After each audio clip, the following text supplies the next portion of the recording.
So, hi everyone. Good morning once again, and welcome back to the episode 11 of Coding Made Easy. I'm Shifali Singh, and this is my coding channel, Coding Made Easy.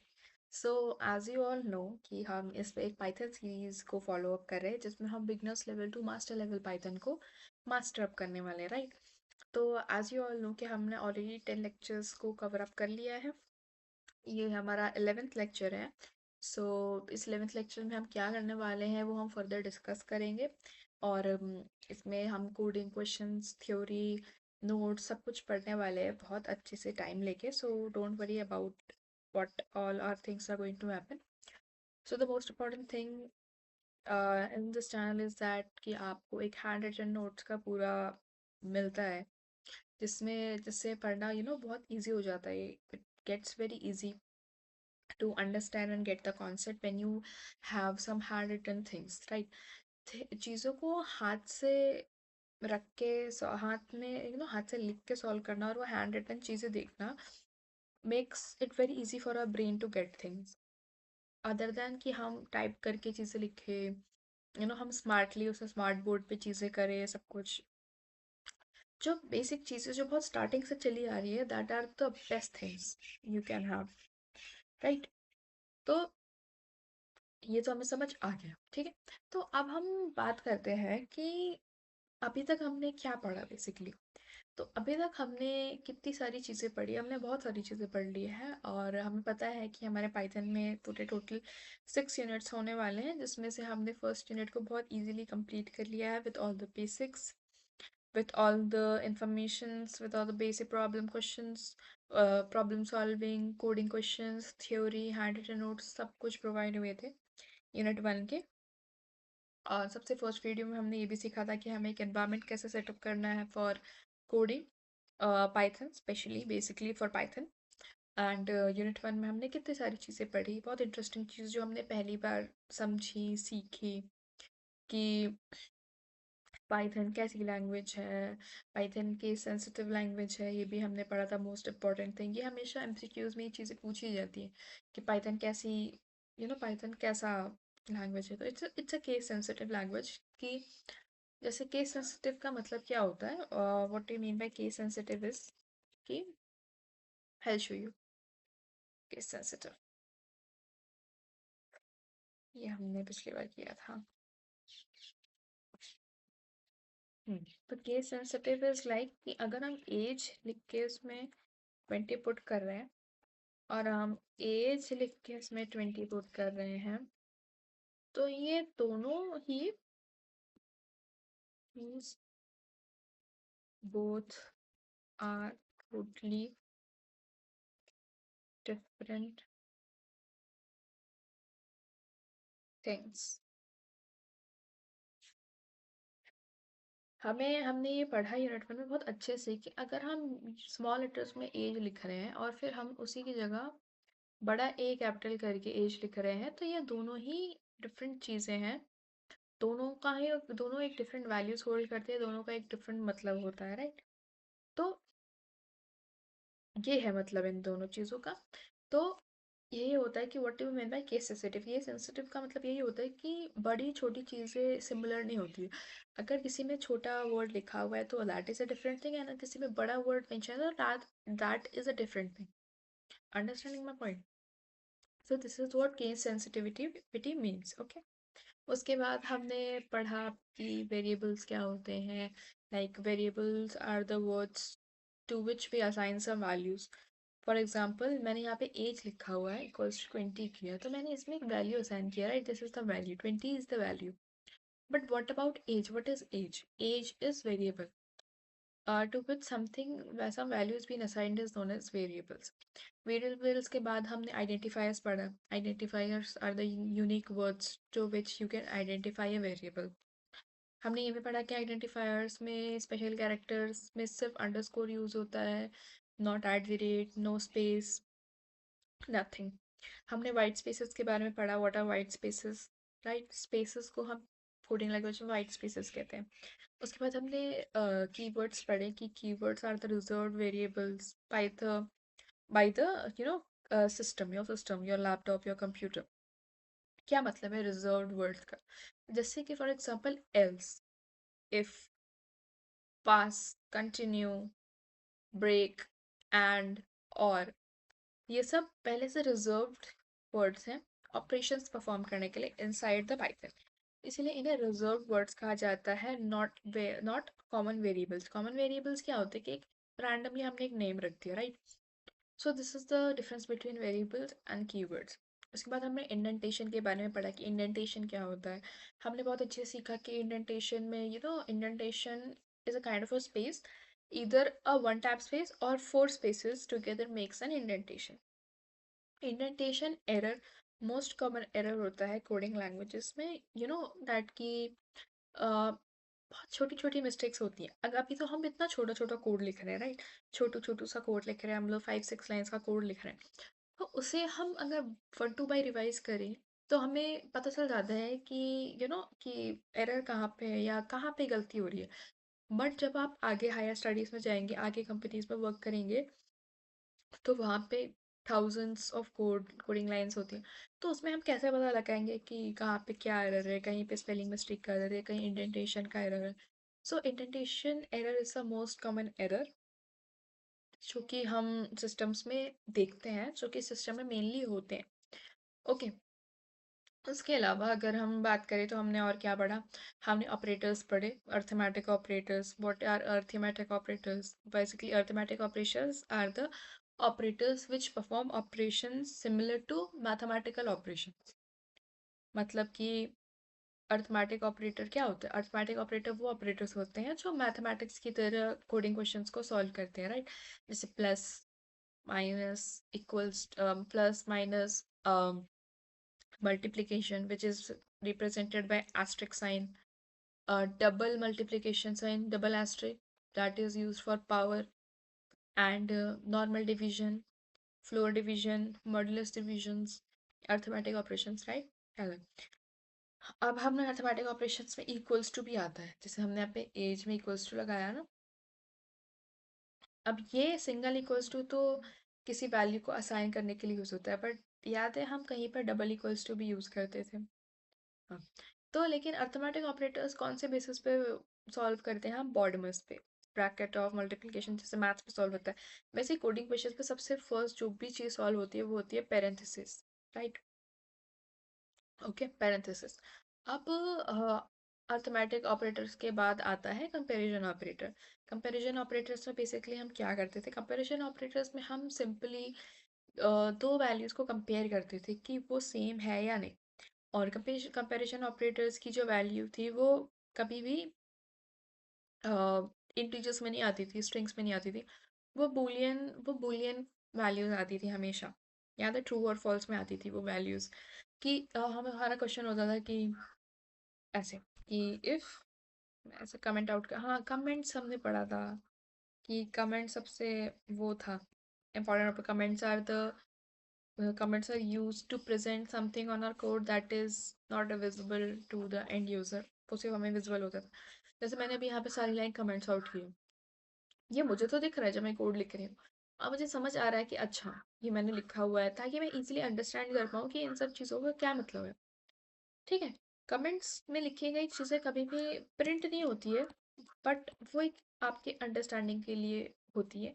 कि मतलब जैसे मान लो मैं अभी किसी code पे काम कर, like I am working on this code, और मेरा मन किया मैंने इस कोड को छोड़ दिया, अचानक से छोड़ दिया, आई लेफ्ट इट। अब किसी ने, अब तो मेरी कंपनी उसने एक दूसरा कोडर असाइन किया for completion of this code. Okay, तो अब उस कोडर को कैसे पता चलेगा कि मैं इसमें क्या काम कर रही थी आसानी से, अनटिल अनलेस कि कोई बैठ के उससे ना समझाई कि इसमें क्या चल रहा था। तो अगर मैं ऐसे कमेंट्स लिख दूंगी ना कि ओके, नाउ मैं यहाँ पे कमेंट्स ऐड करूंगी कि now I am now I am going to compare these values। अच्छा, अब उसे पता चल गया कि मैं क्या करने वाली हूँ। मैं इन दोनों की ना वैल्यूज को कंपेयर करके इनकी कंपैरिजन ऑपरेटर की हेल्प से इनका वो लेने वाली हूँ। तो अब कमेंट्स से क्या होता है? कमेंट से बेसिकली सिर्फ इतना ही होता है कि चीज़ें अंडरस्टैंड हो जाती है इजीली। अगर कोई थर्ड पार्टी आपकी कोड को देख रहा है for the very first time without your explanation, that he और she would be able to understand that what is going on that code. ठीक है, ठीक है, ये किया मैंने। अब मैं इसे ज़रा रन करती हूँ। मुझे आंसर आता है ट्रू। जैसा कि मैंने आपको बोला था कि कंपैरिजन ऑपरेटर का हमेशा आंसर हमेशा बूलियन में आता है, या तो ट्रू आएगा या तो फॉल्स आएगा। ठीक है, तो मुझे ट्रू आ गया क्योंकि मैंने ए की वैल्यू पे 10 असाइन की और बी की वैल्यू पे मैंने 10 असाइन की, राइट। तो A B equals to true हो गया। अब यहाँ मैंने डबल इक्वल्स टू यूज़ किया है। What does double equals to refers here? मैंने पहले बताया था अर्थमेटिक ऑपरेशंस में हम सिर्फ एक इक्वल्स टू यूज़ करते थे, और कंपैरिजन ऑपरेटर में हम डबल इक्वल्स यूज़ करते थे। अर्थमेटिक ऑपरेशन का जो सिंगल इक्वल्स टू था वो just for the sake of just for the sake of what do we say assigning values. जैसे मैंने ए को इक्वल्स टू 10 असाइन किया, मैंने वो वैल्यू असाइन की वहाँ पे। बट यहाँ पे जब मैंने A equals to double equals to B किया तो यहाँ पे मैं कंपेयर कर रही हूँ। So basically double equals to sign is always use for comparing things, comparing two values. ठीक है, so this is the basic difference between single equals to and double equals to. इसके अलावा हमने तीन टाइप ऑफ डिविजन देखे थे arithmetic operators में। First था normal division, second one was floor division, modulus division, and third one was floor division. First division में normally हम डिवीजन करते थे, सेकंड में हम फ्लोर डिवीजन कर रहे होते थे हम जिसमें रिमाइंडर ले रहे होते थे, right, in which we are getting the reminder. And जो फ्लोर डिवीजन था उसमें हमें क्या मिल रहा था, हमारा जो आंसर आता था डिविजन के बाद, जो हमारा answer what we use to get the that modulus, sorry, the floor division used to round off it to the nearest integer. For basically for example, अगर मैंने 12.5 मेरा आंसर आया है, 12.5 आंसर आया है मेरा, तो क्या करेगा वो, उसको इधर 12 और 13 तक total equals to round off करके मुझे दे देगा, ताकि आगे चल के अगर मैं किसी चीज़ को इसमें उसे किसी मैथमेटिक्स ऑपरेशन में यूज़ करती हूँ तो वो मेरे लिए बहुत ईजी टू गेट रहेगा, right. So this was what do we mean by comparison operator और three types of modulus functions, sorry division functions, right. उसके बाद हमने बिटवाइज ऑपरेटर्स पढ़ा। बिटवाइज ऑपरेटर्स में हमने कितने पढ़े थे? एंड पढ़ा था, और पढ़ा था, नॉर पढ़ा था, नॉट पढ़ा था, and left shift and right shift, right. Left shift में याद है हमें, जब हम लेफ्ट शिफ्ट करते हैं तो स्पेसेस खाली रह जाती हैं तो उसको में हम जीरो पुट कर देते हैं। राइट शिफ्ट में इस तरफ स्पेसेस खाली हो जाती है तो हम उसे जीरो ऐड कर देते हैं, राइट। और इधर वाला इंडिविजुअल निकल के बाहर चला जाता है, ठीक है। तो ये सब हमने यूनिट वन में कवर अप किया था। लास्ट में आके हमने ऑर्डर प्रेसिडेंस पढ़ा कि what are order precedence. Order precedence में हमने पढ़ा कि अगर हमें बहुत सारे ऑपरेटर्स दिए हुए हैं, इधर bitwise operator, comparison operator, arithmetic operator, इन सब का कॉम्बिनेशन एक साथ हमें गिवन है एक ही क्वेश्चन में, तो उसका क्या मतलब है? एक ही क्वेश्चन में जब गिवन रहता था तो हम कैसे सॉल्व करें हमें नहीं पता होता, तो for that we use to opt for order precedence. जैसा कि हम मैथ्स में बॉडेमस यूज करते थे कि पहले ब्रैकेट ऑफ मल्टीप्लिकेशन एडिशन, वैसे ही हम ऑर्डर प्रेसिडेंस यूज करते थे। ऑर्डर प्रेसिडेंस में सबसे पहले अर्थमेटिक सॉरी पैरेंथेसिस आता था, point to be remember, parenthesis आता था, राइट। ये सब हो गया। उसके बाद हमने क्या पढ़ा, हमने ये सारी चीज़ें इसमें, तो यहाँ पे यूनिट वन बेसिकली कंप्लीट होता है with all the coding questions, all the coding questions, all the theory, all the notes हमने सब मार्क किए साथ में अच्छे से इंपॉर्टेंट पॉइंट्स, ठीक है। इसके बाद हमने यूनिट टू स्टार्ट किया which was control flow statements. नाम क्या था यूनिट टू का? Control flow statements. So what are basically control flow statements? तो नाम से ही सजेस्ट हो रहा है ना, कंट्रोल फ्लो स्टेटमेंट। ये किसी चीज़ का कंट्रोल का फ्लो हमें कंट्रोल करना है, राइट। तो कंट्रोल फ्लो स्टेटमेंट्स में हम क्या करते थे? तो कंट्रोल फ्लो स्टेटमेंट बेसिकली पहले तो तीन पार्ट्स में डिवाइडेड होता था। First was selective statements, third second one was iterative statements, and third one was loop statements. No, second was iterative, third one was loop statements, right? तो पहले हम selection statements पे वर्क कर रहे थे। सिलेक्शन स्टेटमेंट्स का पहला था if, then if else, then if elif else, and then nested nested elif, nested if, sorry my bad, मैं nested if। तो हमने जो पढ़ा वो, हमने क्या पढ़ा? हमने इफ का देखा। इफ में हमने बेसिकली क्या पढ़ा कि इफ इस तब यूज हो जैसे हमारे कंप्यूटर को पता नहीं होता है कि अगर हमारा क्या आंसर आया तो उसके बाद हमें क्या करना है। जैसे फॉर एग्जांपल मैंने गेम का एग्जांपल ले लिया। अगर मैं हार गई हूँ तो सिस्टम को फ्लैश कराना है गेम ओवर। तो उसे कैसे पता चलेगा कि गेम ओवर हो गया? तो यहाँ पे मैं ऐसा कोई कंडीशन एज सच कंडीशन में कुछ इनपुट करने वाली हूँ जिससे पता चलेगा कि क्या है, यू नो, कि क्या कंडीशन है, क्या चल रहा है, राइट? तो तो इसके लिए अगर मैं करूँ, यहाँ पे मैंने क्वेश्चन लिया था। The question was a is equals to user input ले सकते हैं, राइट? हाँ, user input a is equals to num ले लेते हैं। num is equals to input। हमने फर्स्ट यूनिट में ये भी पढ़ा कि प्रिंट स्टेटमेंट्स क्या होते हैं, आउटपुट स्टेटमेंट्स क्या होते हैं, इनपुट स्टेटमेंट्स क्या होते हैं। For very precise, input statements integer के लिए आप सबको ये पता है कि इंटीजर के लिए INT यूज होता है। For floating values float use होता है। For complex value it's complex. और अगर हमें स्ट्रिंग वैल्यू लेना होता है तो हम सिर्फ INT लिखते हैं। तो मैंने यहाँ पे इंटीजर वैल्यू यूजर से इनपुट के लिए ले ली और मैंने बोला आप यहाँ पे एक नंबर इनपुट करो ऑफ योर चॉइस। अब इन्हें कंडीशन क्या डालूंगी मैं कि अगर यूजर मुझे एक नंबर देता है, इफ अगर नंबर जो दिया है वो डिविजिबल होके 3 से 0 0 का वो दे रहा है, 0 0 का रिमाइंडर दे रहा है। यहाँ पे मैंने कंपैरिजन ऑपरेटर लगा दिया।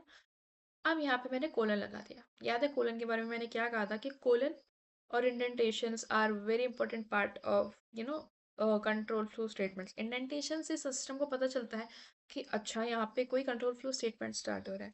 तो जैसे ही मैं कोलन लगाने के बाद एंटर करती हूँ तो आप देख रहे हो सीधा मेरा कर्सर एक टैब स्पेस के बाद रुक रहा है। और यहीं अगर मैं कोलन नहीं लगाऊं, नॉर्मली एंटर करूँ तो देखो नॉर्मली उसी जगह पे आ गया जहाँ पे हर चीज़ स्टार्ट हो रही है। So this is what a very difference of colon and indentation holds. Indentation error most common error होता है Python में, so make sure you don't make any indentation error in it. Okay, so मैंने enter किया। मैं करती हूँ print divisible by 3. Okay, now run. मुझसे number मांगता, मैंने नंबर दे दिया, चलो 6 डिविजिबल बाई 3।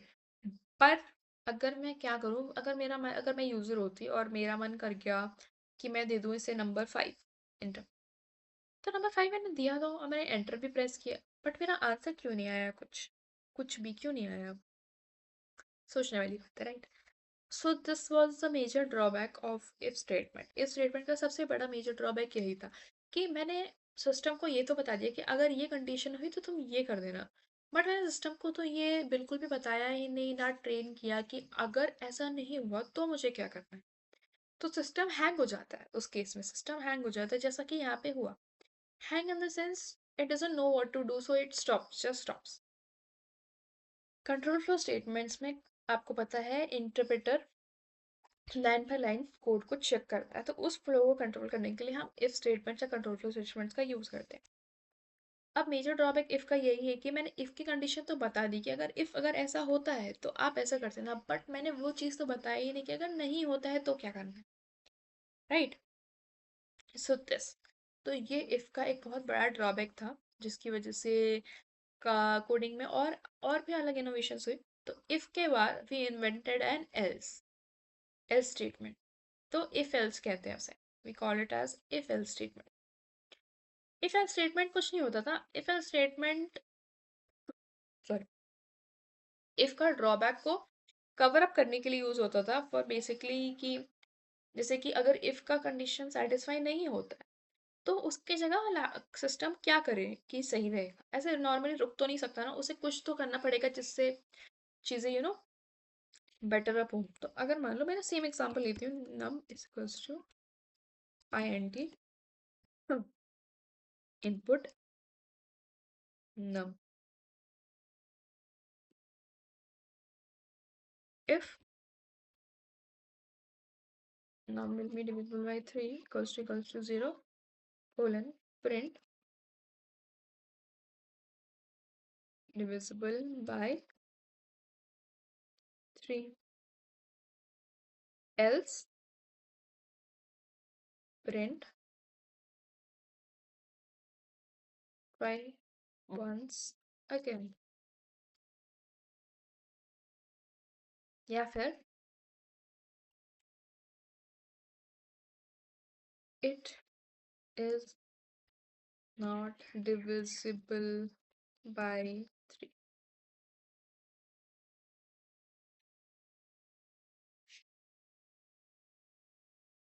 फिर विदाउट बाकी मैंने नाम ले लिया, चलो फिर से 6 ले लिया मैंने इस बार। तो डिविजिबल बाई 3। अब मैं अगर कोई नंबर ले लेती हूँ ऐसा जो 3 से डिविजिबल नहीं है, let's for example I take 4, it is not divisible by 3। तो अब बेसिकली हमारे सिस्टम को पता है कि हमें करना क्या है, कि अगर एक कंडीशन सेटिस्फाई नहीं हुई तो हमें करना क्या है। So this is what if else meant. If का जो ड्रॉबैक था कि सिस्टम को समझ ही नहीं आता था कि अगर इफ की कंडीशन सेटिस्फाई नहीं हुई तो हमें क्या करना है। सो उसी कंडीशन को सेटिस्फाई करने के लिए what we had, we invented if else. But you know if else भी बहुत क्या बोलेंगे उसे, कि बहुत इफेक्टिव नहीं था। बिकॉज कभी कभी ऐसा होता है ना कि हमें बहुत सारी चीज़ें एक साथ लिखनी होती है, बहुत सारे कंडीशंस एक साथ देने होते हैं, जिसमें इफ एल्स तो हम यूज़ नहीं कर सकते, राइट। तो उसके ड्रॉबैक को फिर सॉल्व करने के लिए what came into knowledge was what came into knowledge was the if elif else. So what do we have written? If elif else, ये तो हमने कर लिया। if else का देखो, if else में डिस्टिंक्शन मार्क्स यहाँ मैंने क्या लगाया, अंडरस्कोर, क्योंकि हम वाइट स्पेसेस को ऐसे खाली नहीं छोड़ सकते। हम अगर इसे स्पेस करके लिखेंगे तो ये एक अलग वेरिएबल और ये एक अलग वेरिएबल बन जाएगा, जिसके बाद आपको एरर शो करेगा। इसके लिए हम इसके अंदर अंडरस्कोर इक्वल टू 75 मार्क्स। अब मैं यूजर से इनपुट कर रही हूँ उसके मार्क्स। पहले मैंने बता दिया कि डिस्टिंक्शन मार्क्स तो 75 है। अब मैं यूजर से इनपुट करा रही हूँ मार्क्स, कि आप मुझे इंटीजर में मार्क्स दो। अब मैंने कंडीशन डाल दी कि इफ मार्क्स जो यूजर इनपुट करने वाला है अगर वो बड़ा है डिस्टिंक्शन मार्क्स से 75 से, तो प्रिंट कर दो डिस्टिंक्शन, और अगर नहीं है तो else print not distinction, right. This is what this basically this code means. Else की कभी भी कंडीशन नहीं होती है, एल्स में हम नॉर्मली कोलन लगा के प्रिंट करा देते हैं, ठीक है। सही हो गया, इफ एल्स की बात हो गई है तो। अब ये example of if elif and else. If elif and else क्या है, basically if elif and else, elif क्या है आपको भी सोच रहे होगे, अगर कोई बहुत नया होगा तो वो सोच रहे होगे इफ एलिफ क्या है। तो basically elif is nothing but equals to, अब देखो इसके नीचे रेड रेड साइन शो कर रहा है। रेड रेड साइन क्यों शो कर रहा है, क्योंकि elif is already a reserve keywords, but system को मेरे लग रहा है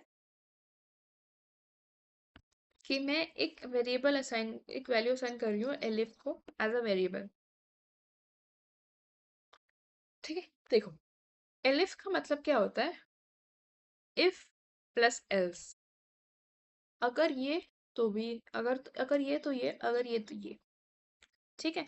फॉर एग्जाम्पल अगर मैं तुम्हें एलिफ का सिस्टम समझाऊँ कि एलिफ का क्या मतलब है, तो एलिफ बेसिकली इज कि फॉर एग्जाम्पल मैं लेती हूँ, जैसे मैंने मार्क्स का भी किया, हमने यहाँ पे भी मार्क्स के बारे में कोडिंग किया। तो मार्क्स में कोडिंग करने के बाद चलो यहाँ पे तो मैंने सिर्फ डिस्टिंक्शन और डिस्टिंक्शन का कोड लिखा, बट व्हाट इफ कि मैं व्हाट इफ कि मैं वो करूँ, मुझे चाहिए कि मैं बच्चों के मार्क्स प्रिंट करूँ कि कौन कौन सी कैटेगरी में फॉल कर रहा है, कि अगर वो अपने मार्क्स इनपुट करा रहा है और अगर उसके मार्क्स इससे इस रेंज में फॉल कर रहा है तो उसे एक्सीलेंट ग्रेड मिल जाए, अगर वो इससे इस मार्क्स के रेंज में फॉल कर रहा है तो उससे गुड मिल जाए, इससे इसमें पढ़े तो उसे वर्क हार्ड का वो मिल जाए, और अगर इस रेंज में पढ़े तो उसे फेल कर दिया जाए। तो वो मैं कैसे करूँगी, तो for that if else works with us, okay. देखो अब ये एग्जांपल है मेरा कि इनपुट अगर मैं, चलो अच्छा ठीक है, मैंने एक वेरिएबल किया, ये समझ आ गया ना, elif is equals to if plus else.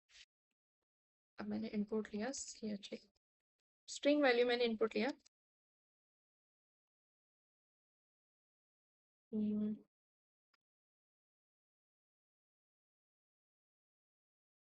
Double quotes में अगर हम कुछ भी कोई भी स्ट्रिंग लिखते हैं तो हम बेसिकली चाह रहे स्ट्रिंग्स की, अगर हम कोई नंबर में लिख रहे होते तो हम चाह रहे होते कि वो एज इट इज प्रिंट हो। तो if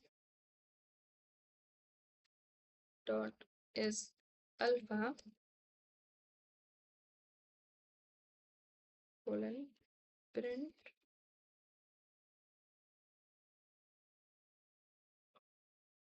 print it is a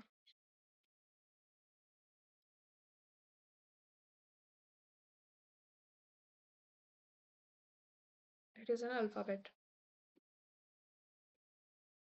else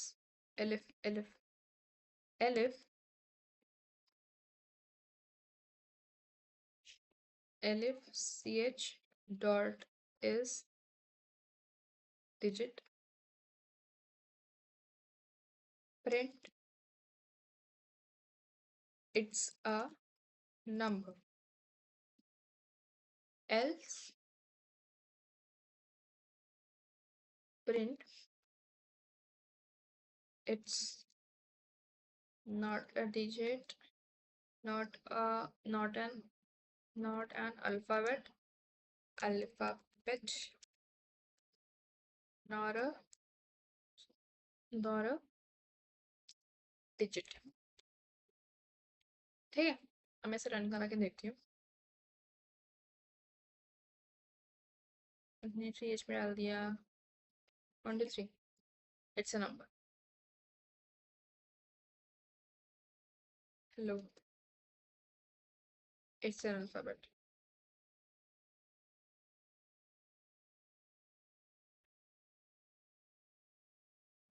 ठीक है, ये आपने 3 आउटपुट इस कोड के देख लिया, दीज आर द आउटपुट्स। अब मैं समझाती हूँ इस कोड में एक्चुअली हुआ क्या। एल्स इफ हमेशा तब के लिए यूज होता है जब हमारे पास एक से ज्यादा मल्टीपल कंडीशंस होती है। जैसे कि मैंने यहाँ पे 3 कंडीशंस के आउटपुट निकाले, तो 3 कंडीशन के आउटपुट में तभी निकाल पाऊंगी जब मेरे पास 3 कंडीशंस होंगे, राइट। तो अब मैंने यहाँ पे क्या किया, हमेशा याद रखना कि एलिफ में अगर मान लो मैंने ऐसा कोई कोड लिखा है, अगर मेरा आउटपुट में जैसे मैंने जो जो भी इनपुट दिया वो इनपुट पहले इस इफ के कंडीशन में चेक होगा, ठीक है, इफ के कंडीशन में सबसे पहले चेक होगा। अब जब वो इफ कंडीशन में चेक होगा, अगर यहाँ पे मैच नहीं मिलता है तो वो फिर जंप करेगा एलिफ में, ठीक है, फिर वो एलिफ की कंडीशन चेक करेगा कि एलिफ की कंडीशन क्या है। अगर वो यहाँ पे भी सेटिस्फाई नहीं होती है तो फिर वो जंप करेगा डायरेक्ट इस पे, ठीक है। अब ये प्रिंट कर देगा, ठीक है। बट अगर उसको यहाँ पे चेक करने के टाइम ही आउटपुट मिल गया, उसे समझ आ गया कि अच्छा ये आंसर तो यहाँ पे सही आ रहा है, तो यहीं पे जो इसका प्रिंट स्टेटमेंट है वो प्रिंट कर देगा, वो आगे पढ़ेगा ही नहीं, as simple as that. This is what elif means, ठीक है। जैसे मैंने यहाँ पे डाला हेलो, हेलो पहले इस कंडीशन में आया और उसने देखा कि ये अल्फाबेट है कि नहीं आया, अल्फाबेट बोला अच्छा अल्फाबेट है, सो उसने बेसिकली मुझे इट इज अल्फाबेट प्रिंट करके दे दिया। अब ये है ना, इज अल्फा, इज डिजिट, ये सब स्ट्रिंग ऑपरेशंस है। आप फर्दर यूनिट 4 में पढ़ेंगे, यूनिट 4 में पढ़ेंगे व्हाट आर स्ट्रिंग फंक्शंस क्या होते हैं, कैसे उस पर काम करते हैं, right.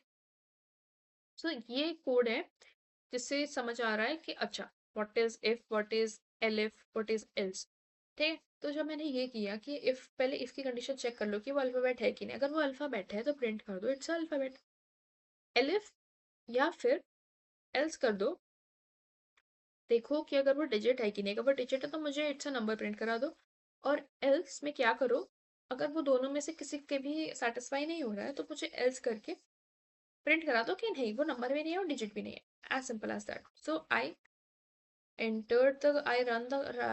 Made the code run, मैंने पहला इनपुट दिया 1 2 3 का और उससे आंसर आता है इट्स अ नंबर, ठीक है, इट्स अ नंबर, ठीक है। अब मैंने वापस रन करके देखा, मैंने हेलो डाला, मैंने हेलो के डाला और देखा इट्स, तो मुझे आंसर क्या है, इट्स एन अल्फाबेट। मैंने लास्ट में @ एंटर किया और मुझे क्या लिख के आ रहा है, it's not an alphabet nor a digit, as simple as that. So this is the simplest code जिससे आपको समझ आए कि इफ क्या होता है, एलिफ क्या होता है, ये कोड रन कैसे हुआ, इसका आउटपुट क्या आया, ठीक है।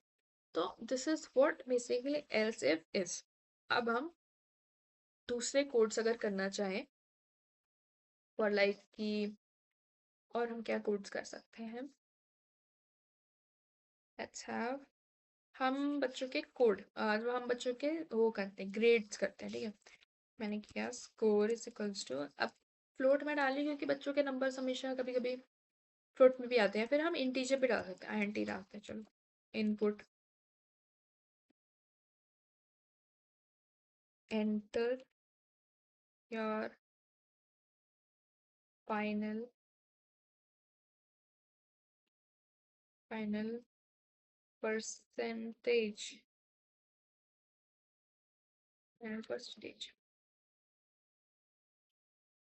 If the score is greater than equal, comparison operator करना पड़ेगा क्योंकि कंपेयर करना है। 90 print grade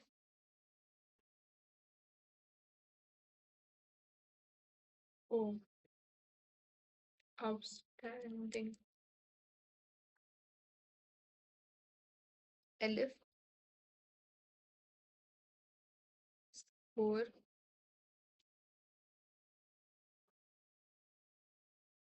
as an equals to 80, print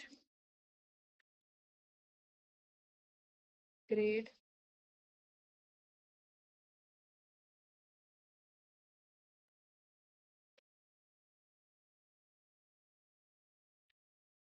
grade A plus, excellent,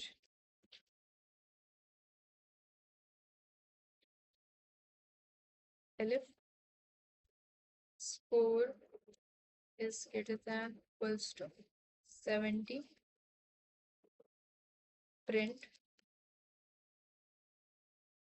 70 में करते हैं print grade A, very good, elif score greater than equals to 60, print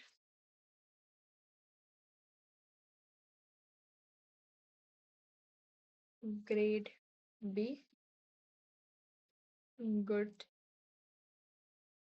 और else अगर उससे भी नीचे नंबर आ रहे हैं तो simply print reappear.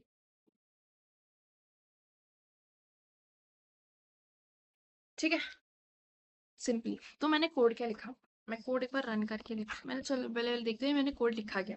So I wrote कि अगर मैं यूजर इनपुट से जो स्कोर ले रही हूँ उसका इंटीजर इनपुट अगर मैं डालती हूँ, और जो यूजर इनपुट आया है मेरे पास, अगर वो मैच होता है स्कोर जो मैंने डाला, अगर वो ग्रेटर देन या फिर इक्वल्स टू 90 पड़ रहा है जो भी इनपुट मुझे दिया, तो उससे हम प्रिंट कराएंगे ग्रेड ओ।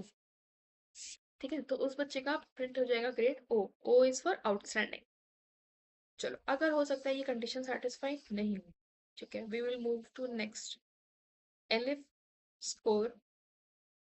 अब देखो ये बात है ना, एलिफ को आप कितनी बार भी यूज कर सकते हो, इधर आप उसे 50 बार यूज करो, 50 कंडीशंस डालो, 40 कंडीशंस डालो, जितनी condition as 50 conditions as you want to give you can give, ठीक है। अब elif score is if greater than equals to 80, अगर 80 बढ़ रहा है तो प्रिंट कर दो ग्रेड ए प्लस और एक्सीलेंट प्रिंट करा दो। अगर ये भी नहीं तो करो elif score greater than equals to 70 और प्रिंट करा दो grade A which is very good, ठीक है। Elif score greater than equals to 60 और प्रिंट करा दो ग्रेड बी गुड। बट अगर किसी बच्चे का इससे भी नीचे आया तो सिंपली प्रिंट रीअपेयर। तो समझे क्या कॉन्सेप्ट है, ग्रेड्स कैसे कम हो रहे हैं कैसे बढ़ रहे हैं, समझे क्या पॉइंट है क्या मतलब है। अब हम इसे रन करके देखते हैं कि ये हो कैसे रहा है। ठीक है, मुझसे बोला enter your final percentage, I entered 92, grade is outstanding. मैंने क्या बताया कि एल्स इफ में कंडीशनल फिर स्टेटमेंट है, अगर इफ इस कंडीशन पे आके चीज सेटिस्फाई हो गई, आंसर मुझे मिल गया, तो वो इन सब चीजों को चेक नहीं करेगा, वो डायरेक्टली इन सबको स्किप करके कोड खत्म कर देगा। ठीक है, अगर वो चीज यहाँ मिली है तो वो यहाँ पे चेक करके चीजों को खत्म कर देगा, अगर वो यहाँ पे पूरा नहीं मिल रहा है उसे तो वो एल्स तक जाएगा। ठीक है, अब मैं इसमें लिखती हूँ कि रन विदाउट डिबगिंग। अब मैं एंटर करती हूँ percentage 78, very good, A grade we are giving. Okay, run करूँ मैं, डालती हूँ इस बार 55, रीअपियर आ गया मेरे पास। ठीक है, रीअपियर आ गया, right. So this is what how you right a code, आप कैसे करते हैं। तो this is what how you right a code, आप कैसे कोडिंग कर रहे हैं, आप उसे ढंग से आपको कैसे लिखना है, राइट, सबको। और ये इसमें जब भी वो कोड सेटिस्फाई हो जाएगा तो it would give you, doesn't matter कि वो फर्स्ट कंडीशन में सेटिस्फाई हो गया है, वो लास्ट कंडीशन सेटिस्फाई नहीं हो पाया। ठीक है, so this is what it means. अब हम और एक कोड करेंगे, into another code, another code हम क्या कर सकते हैं, हम देखते हैं कि अगर my example is user role equals to input, enter your role, admin or admin or employee,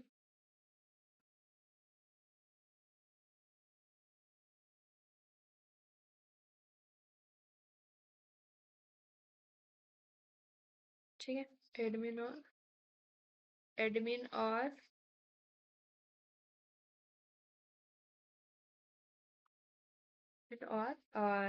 जिसमें हम पुट करेंगे। ठीक है, इसमें अगर हम इफ डालते हैं कि if user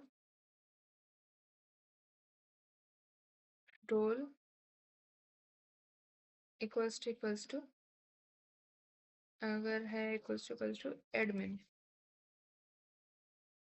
so print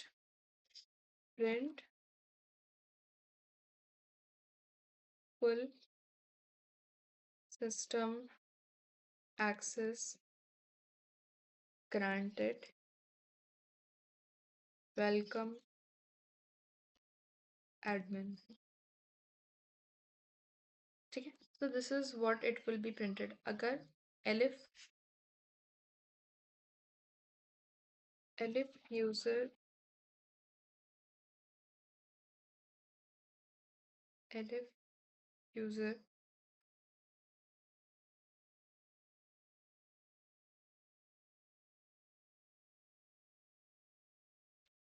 equals to employee,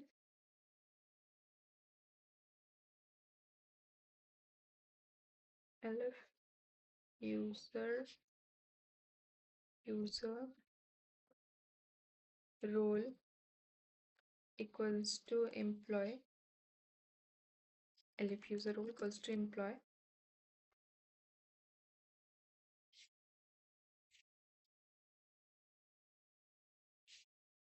print limited employee, limited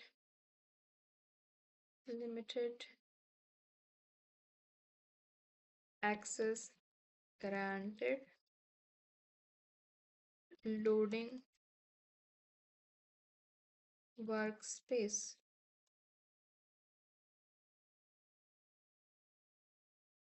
elif user role equals to guest,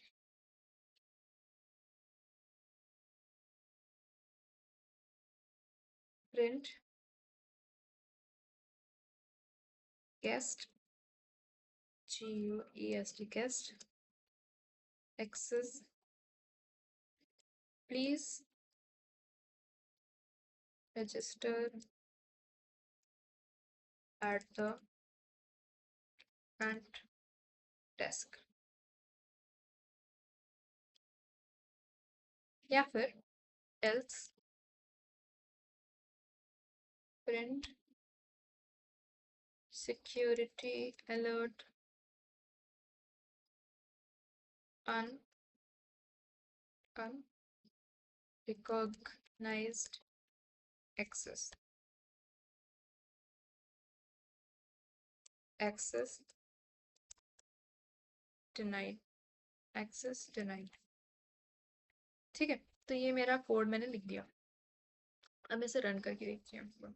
तो we get while running done. Enter ये रोल इनविन। तो मेरा रोल आई वुड से मैं ले रही हूँ एम्प्लॉय। यहाँ पे एंटर हो रहा है EMPLOY employ. Limited access granted loading work space. Okay, now अगर मेरे को मैं कोई भी डाल दूँ कि मैं डाल दूँ एक्सेस, सॉरी मैं डाल दूँ एक्सेस कि I am a relative. Relative relative security alert unrecognized access access denied. समझे? तो ये चीज़ें हैं कि आप कितनी एक्सेस ले पा रहे हैं कितना। सो this is what basically this means कि कितना अच्छा आपका है, आप कितने कितने कंडीशंस को एक साथ एक्सेस कर पा रहे हैं। So this is what access grant in this condition means.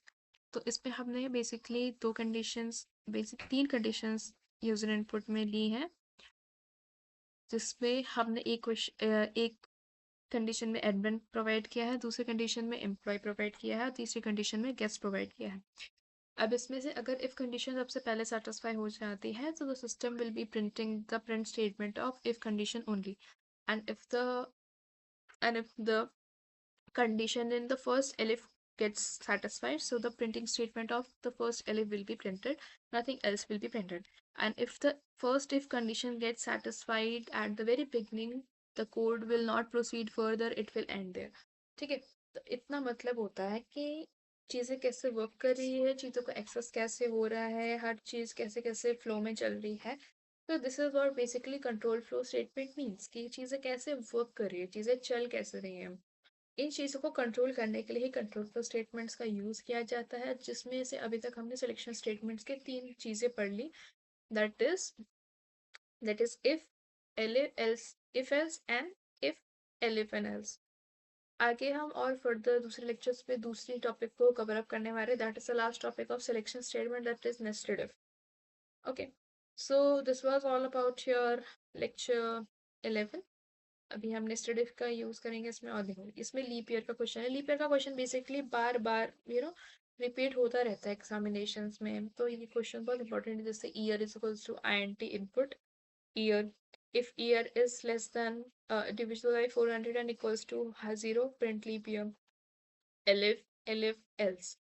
ठीक है, सो ये चीज़ें हैं कि चीज़ें कैसे वर्क कर रही है, क्या चीज़ों में कैसे फ्लो आ रहा है। तो this is only all about what is control flow statements, and this was all about for today's lecture. इसमें आगे लेक्चर्स और आने वाले, जैसे next topic is your all having match case statements. तो मैच केस स्टेटमेंट्स क्या है, कैसे यूज होता है, सब पता चलेगा। But into the next lecture, this was all about this lecture. And please do daily revise, on daily basis revise all the topics cover up in the previous videos and previous lectures। चीज़ों को cover up करो, अच्छे से revise करो, questions problem practice करो, हर चीज़ों को अच्छे से करो। ठीक है, so this was all about for this lecture. Thank you and bye bye.